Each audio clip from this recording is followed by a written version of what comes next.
Lynch! I'll fucking kill you! Hello. This one's a little bit shorter. The deep dives take forever, and instead this video exists mostly because I didn't know where else to talk about it, so it's more like cut content from a larger project that never existed. Usually I like to smash a few games together, but this one's just gonna have to stand on its own. Let's get into it. Do it, boy. I'm talking about no matter what happened, boy. Keep that motherfucker rolling, but don't never turn it off. No matter what. I'm talking about goddamn, it can be a robber, a rape, a killing, or anything, boy. For a game hellbent on feeling as gritty and weighted down as it is, Kane and Lynch 2 Dog Days is full of strange flourishes. Other words you could use to describe everything in the game are grim and unrepentantly violent, and to many, unplayable. For my single sentence review, it is my favorite cover shooter that I've played, at least that I can remember, though it is debatably not even a good game, at least as far as modern standards go. The game has a list of problems, performance and controls being probably the worst offenders. I don't know if these problems have always existed or if it's one of those inherent things you find when you try to run older games on newer PCs. The movement and cover system can be ass at times, something I find both infuriating and charming. Maybe these things are lessened by using a controller, but with a keyboard and mouse it can suck. It does suck. But overall, I'd like to think that the sequel is an improvement on the first game, which I haven't played, but I'm pretty sure that it is. It has to be, right? The reason that I start with all of this is that for all of its faults, Kane and Lynch 2 is among the special class of games that ties its gameplay with its story in original ways that make it a classic, even if it is a deeply flawed and forgotten one. At least, I think that it is, and I'm not really alone. It seems like every few years someone new comes along and makes a video exploring this weird, janky shooter. And now it's my turn.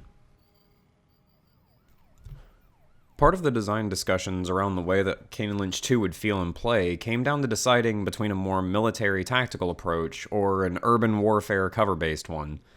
I'm not sure how early in the game this was discussed or decided on, but the story flows naturally from the decision to have the game be based on gang crime.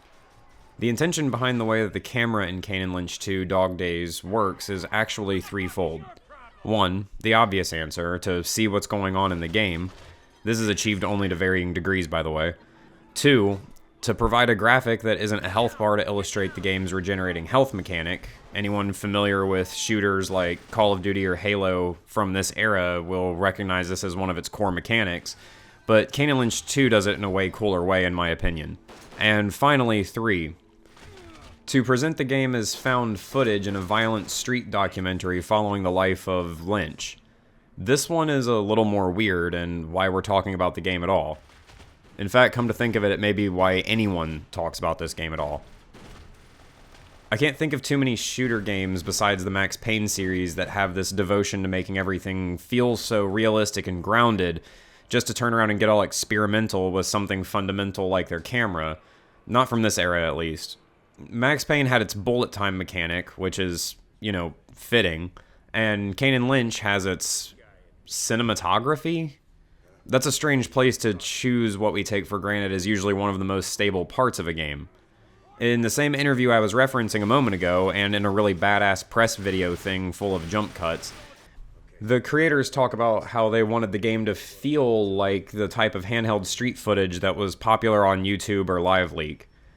Like the Max Payne series, I think that they nailed it, only neither of the Kane and Lynch games would be as highly regarded, which I think is just a little unfair. Even a lot of the familiar elements of the game take weird turns to incorporate this feeling. The game has no health bar that you can see, instead it is measured in how much blood is covering the lens from you, the one holding the camera, and Lynch being shot. Lynch needs to take cover and let his health regenerate and the screen will clear up. Take too many hits, and of course he and the camera will collapse to the ground. Although, careful movement might still not save him from getting his head blown into a pixelated mess if you round a corner too fast. A mess that, by the way, would have been edited into the footage that we are playing through.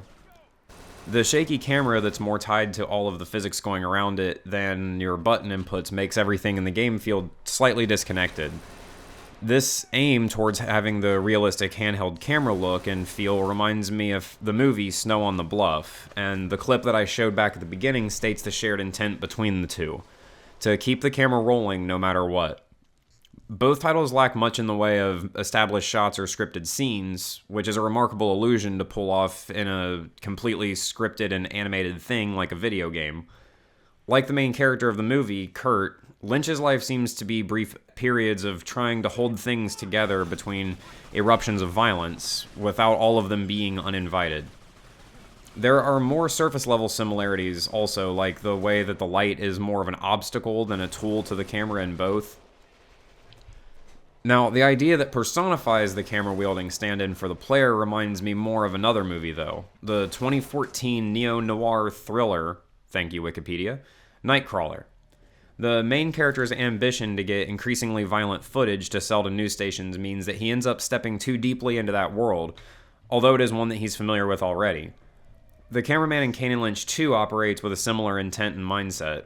The player stand-in never is shown or really acknowledged, but they are meant to be felt as a presence that is there under fire and running through alleys with the main characters.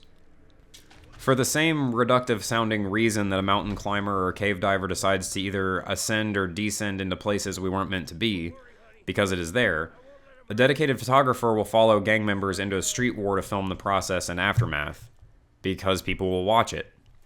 To get all philosophical on you for a moment, the things that we devote ourselves to come with unspoken obligations that we have to rise and meet.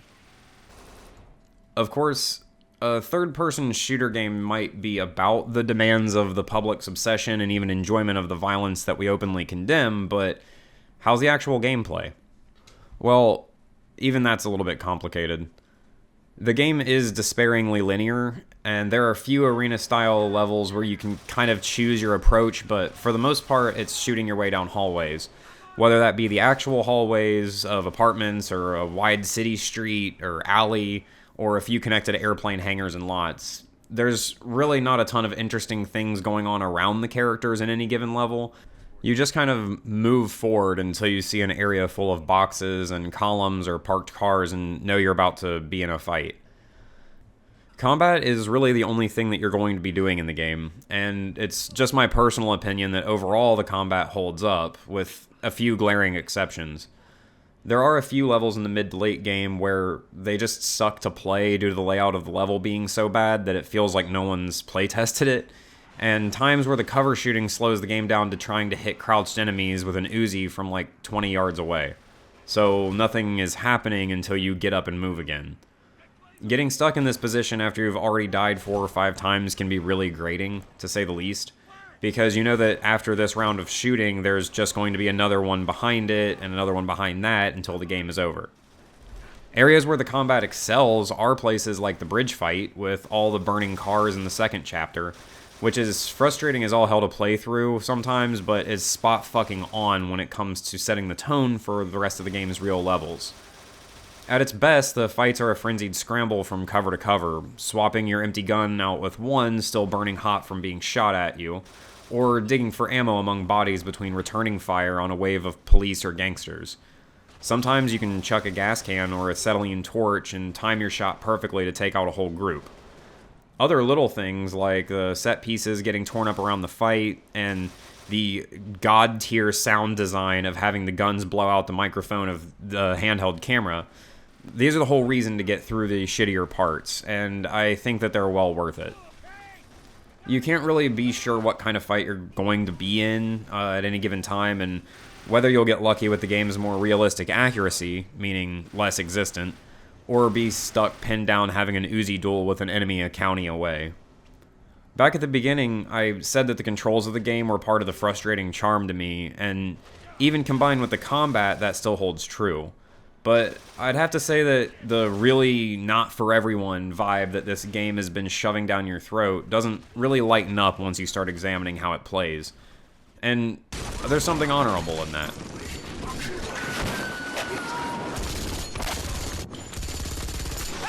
The story of Kane and Lynch 2 is relatively simple, but I think it is also an effective plot for what the game is trying to do. Lynch, the dude with the badass skullet, is living in Shanghai, China as a henchman of an organized crime boss named Glazer, a douchebag with a British accent who has acquired a small army of fellow expatriate mercenaries and psychopaths to try and carve out a name for themselves here in Shanghai. They don't appear to be a major gang, and you hear more than once Glazer talking about how he's worked to stay out of the way of the local bosses and keep in their good graces. This begins to fall apart when Glazer receives a proposal for an illicit arms deal, and he makes the fatal mistake of putting Lynch on the job of preparing to ship the guns to Africa. Since they are way out of their depth, Lynch gets a hold of Kane, the guy he escaped from prison with in the first game. Kane has a lot more expertise in mercenary work like this, whereas Lynch's thing is more or less being Glazer's mad dog. The two don't appear to be friends, and when they meet up it is incredibly awkward and stilted. Before dropping Kane off at his hotel, Lynch takes him along on a sort of warm-up exercise in the nearby tenements. Now, it never says this, but I get the idea that this is the sort of thing that could have waited, and Lynch saw it as an opportunity to implicate Kane in some violence as soon as he met up with him. They work better together under pressure, only this little chore ends up escalating immediately beyond their understanding. After a brief chase and shootout with local gang members, they accidentally kill the girl that the dude is using as a human shield that they were chasing earlier. Weirdly, this causes their target to do the thing that you can't talk about on YouTube. The next day they are attacked while preparing for the original mission, and this begins a long chain of chapters where the whole story unfolds, and I'm going to summarize the rest of the game. They killed this guy's daughter, and he gets really angry, and he is also the big boss, like his name literally means big boss. So he teams up with this guy to find the guys who killed his daughter, which was a huge fucking fiasco in the middle of a busy marketplace. Plus, it's Kane and Lynch that we're talking about here, so they're not exactly hard guys to find. Our guys don't know any of this part yet, though.